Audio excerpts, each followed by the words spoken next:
Olá, que bom estar mais uma vez aqui com você para darmos sequência ao nosso estudo de O Livro dos Espíritos. Eu sou o professor Wagner Klein, sou professor de Física, terapeuta holístico e você está no canal Sob Nova Visão.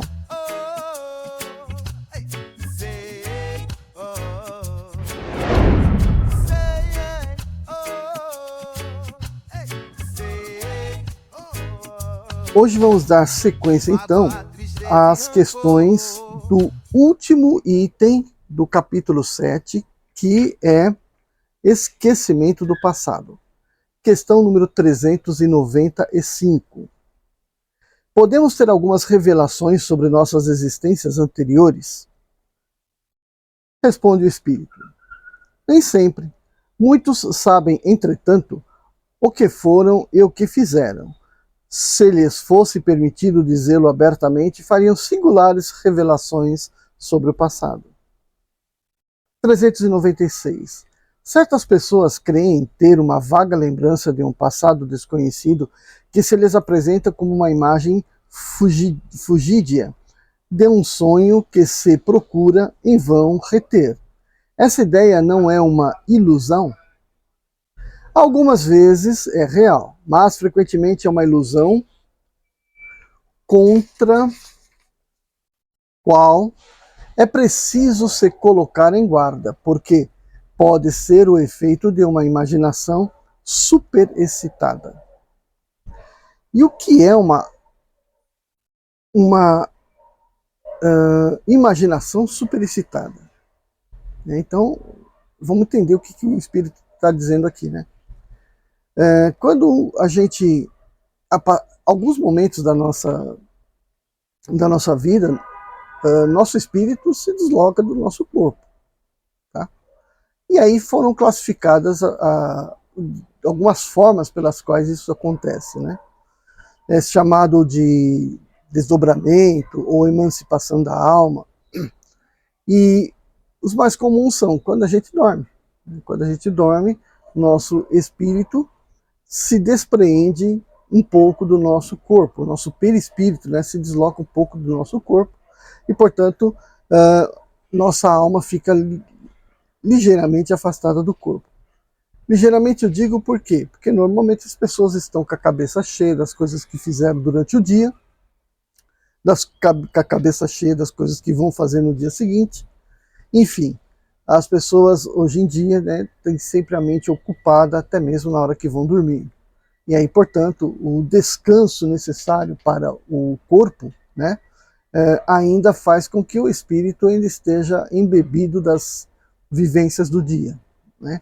E aí esse espírito fica pouca coisa deslocado em relação ao corpo. Mas pode acontecer da pessoa conseguir uma leveza espiritual, né, mental, e através do sono, inclusive pela sua própria alimentação, né, poder ficar um pouco mais distante desse corpo e até mesmo viajar, né? Nessa viagem, o espírito se desloca do corpo, já falamos disso, né?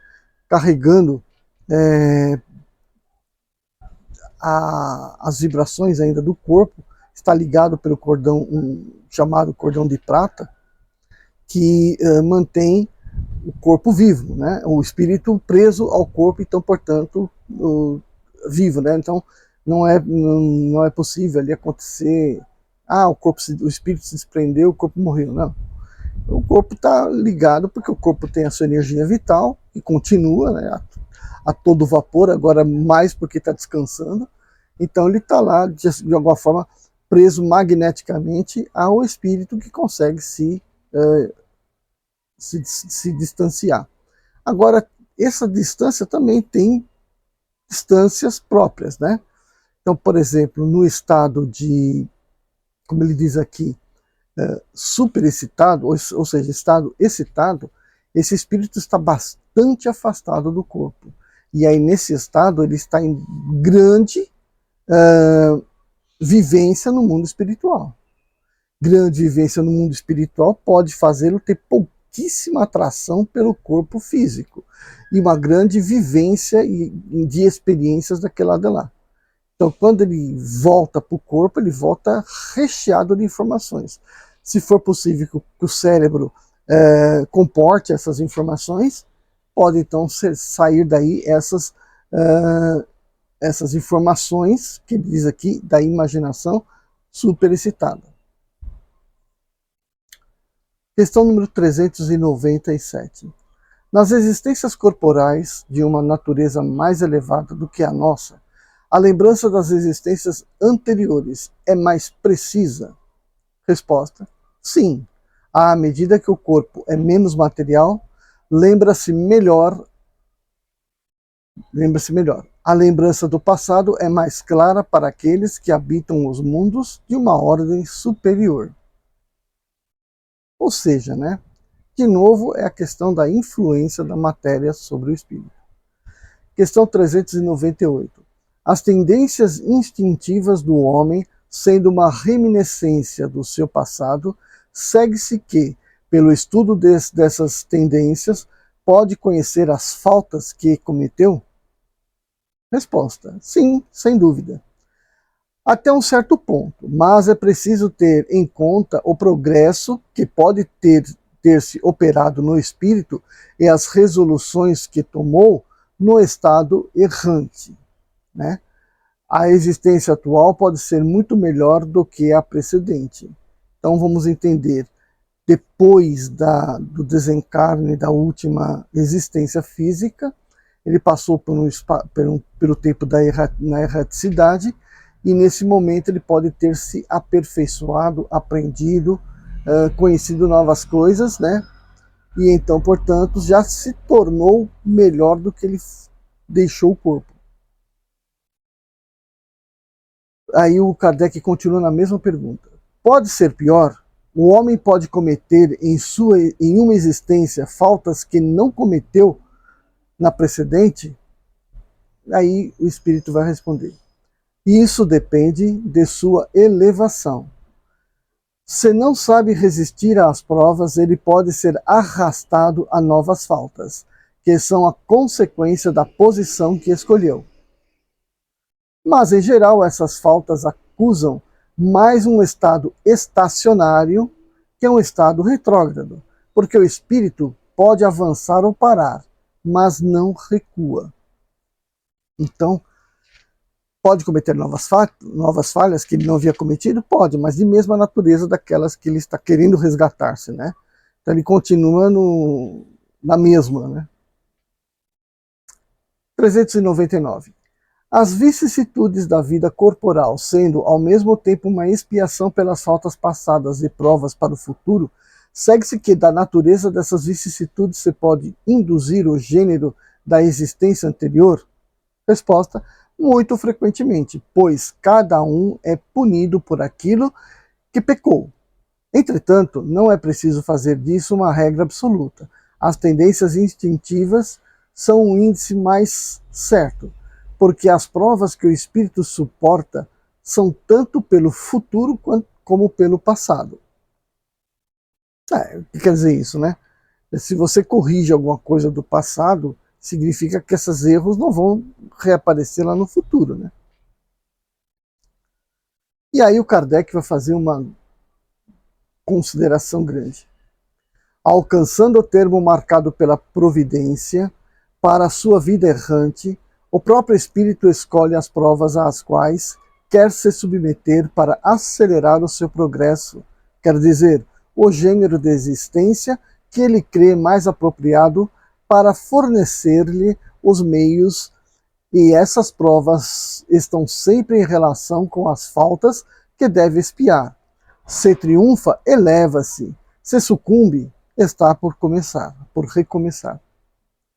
O espírito goza sempre de seu livre-arbítrio, e é em virtude dessa liberdade que, no estado de espírito, escolhe as provas da vida corporal, e que, no estado de encarnado, delibera se as cumpre ou não, escolhendo entre o bem e o mal. Denegar ao homem o seu livre-arbítrio será reduzi-lo à condição de máquina. Entrando na vida corporal, o espírito perde momentaneamente a lembrança de suas existências anteriores, como se um véu as ocultasse.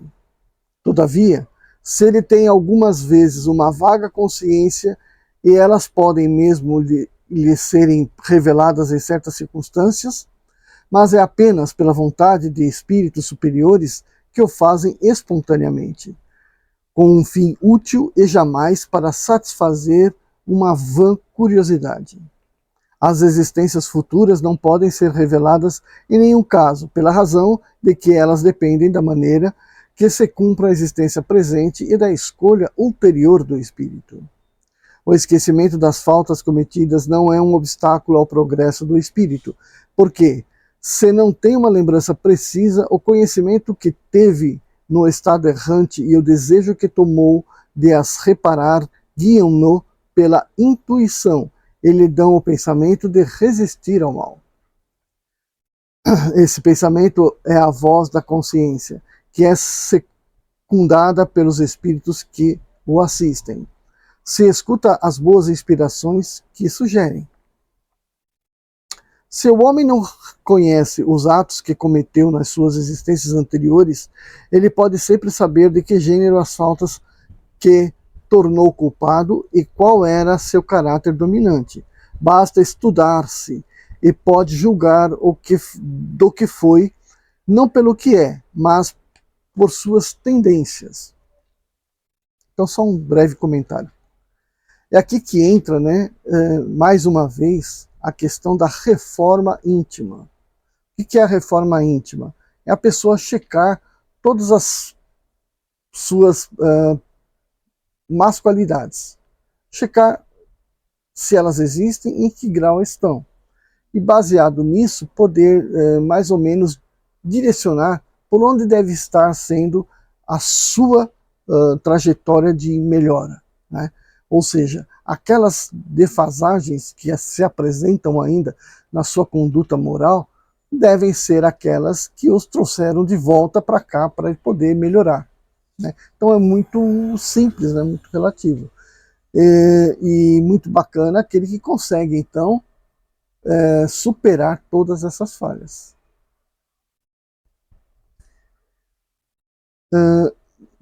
As vicissitudes da vida corporal são, ao mesmo tempo, uma expiação pelas faltas do passado e provas para o futuro.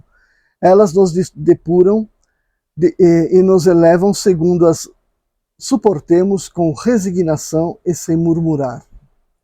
A natureza das vicissitudes e das provas que suportamos pode também esclarecer-nos sobre o que fomos e o que fizemos, como neste mundo julgamos os fatos de um culpado pelo castigo que lhe inflige a lei. Assim, alguém será castigado no seu orgulho pela humilhação de uma existência subalterna, o mal rico e o avaro pela miséria. O que foi duro para com os outros, pela dureza que suportará. O tirano pela escravidão, o mau filho pela ingratidão dos seus filhos, o preguiçoso por um trabalho forçado e etc. Então, muito bacana aqui a conclusão, então, que o Kardec faz, e nós terminamos aqui o capítulo 7. Bom, só para completar nessa conversa, nós podemos ter na nossa mente que, desde já, né, você deve optar pela reforma íntima, você deve, para isso, se autoconhecer, deve lembrar que o Espiritismo, ele nos traz a verdade de que o livre-arbítrio nos permite moldar as nossas atitudes, as nossas ações e, ao mesmo tempo, moldar o que vai vir para nós numa próxima encarnação, né? Se formos ruins, nós colheremos o mal. E isso é importante entender que há sempre aquela reencarnação que você vai poder, então, se livrar das coisas erradas que você fez. E não ficar preso a uma ideia religiosa de que há um castigo, um pecado e, consequentemente, uma ida para o inferno ou coisa parecida, né? Você não vai para lugar nenhum desse daí, né? Desde que você tenha com a sua mente vibrando na, na paz, na harmonia, né? No Evangelho, então você, consequentemente, não vai ter, depois do desencarne, que passar por uma região de tormenta mental. Essa região de tormenta mental é o tal do inferno, né? Ou seja, a umbral, também falado, né? São regiões criadas pela mente da pessoa, pelas torturas que ela se aplica, pela culpa, pelo ódio que ela alimentou, por uma série de coisas desse tipo. Então, esses tormentos todos podem perdurar por um grande tempo, e a outra encarnação dela, que inevitavelmente virá, ela venha com essas dores, provocando nela ainda um estado de alma, de evolução espiritual, ainda mais depressivo, né? Uma pessoa que já nasce com um espírito depressivo, com medo das coisas, instintivamente apavorada, né? Então, isso é possível? É possível. Então, porque ela vem de um período de erraticidade no qual viveu tormento. Então, se ela viveu tormento no período de erraticidade, ela vai gerar aqui um corpo que vai estar ou com alguma forma mal formado, ou simplesmente desabrochar da sua personalidade, vai carregar todos esses defeitos que nós acabamos de falar aqui, de depressão, de fraqueza, de medo, né? E justamente são essas pessoas que mais são vítimas dos interesseiros, né?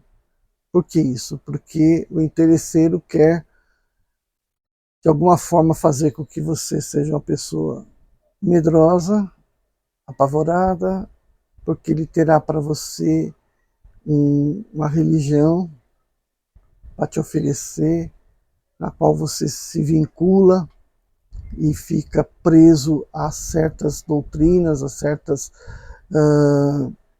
premissas, né, para ganhar um espaço lá no reino dos céus que sempre esteve dentro de você, né? Que você simplesmente deixou de olhar para ele e preferiu olhar para o umbral dentro da sua cabeça, né? O inferno dentro da sua cabeça. E aí você fica à mercê desses interesseiros, desses usurpadores que fazem do medo uma ferramenta de controle sobre as pessoas. E isso se expande, né, por todo o planeta aí, com muitas doutrinas que doutrinam, que na verdade adestram a mente e subtraem o livre-arbítrio, né? E aí, portanto, fica sendo pessoas que vivem uma vida fútil, vivem uma vida de limitações, nada evoluem espiritualmente, vão novamente para uma situação talvez não tão apavorante, porque ela passou o tempo inteiro tentando se livrar daquilo, mas na hora de transitar ainda fala, puxa, ainda tenho culpas, eu ainda tenho dívidas, eu tenho coisa para pagar, e pronto, cai de novo naquele estado mental, né, que deveria ter sido subtraído, e por isso que ela renasceu, para subtrair esses traumas, né, para apagar esses erros e viver a plenitude, porque só a felicidade, né, só a felicidade é que interessa para a evolução. Então você tem que ser feliz, você tem que saber amar, né, que é a condição básica da felicidade, né, saber amar ao próximo, saber perdoar, enfim, ter uma boa conduta. E volto a dizer, né, crendo que através da reencarnação e da depuração, né, do espírito, que, como eu já disse anteriormente aí, né, desde lá do livro dos mortos, né, lá dos egípcios. Isso aí é uma verdade, né? Se você foi ruim, você acaba voltando para pagar. Se você foi bom, você vai poder seguir em frente para uma evolução.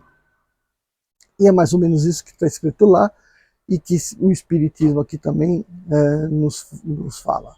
Tá bom? Então, deixe seu like. Se você não é inscrito no canal, se inscreva, comente e divulgue, né? Compartilhe esse vídeo, tá bom? Vejo vocês agora com a leitura do capítulo 8. Vamos ver o capítulo 8? Emancipação da alma. Já cheguei a falar disso várias vezes, né? É a capacidade do espírito se desdobrar para fora do corpo. Tchau, tchau. Vejo vocês depois.